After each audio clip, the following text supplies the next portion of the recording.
थांब. हो, तूच. इतकी घाई कशाची आहे रे तुला? ज्या उत्तरासाठी तू तळमळतोयस ते उत्तर देण्यासाठीच मी आज इथे आलोय. शांत हो आणि माझ्याकडे बघ.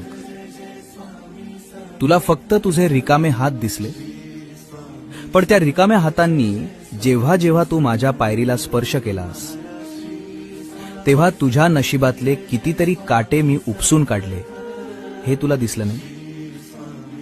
मी तुला रिकाम्या हाताने परत पाठवलं, कारण मला तुला चिल्लर नाही द्यायची होती.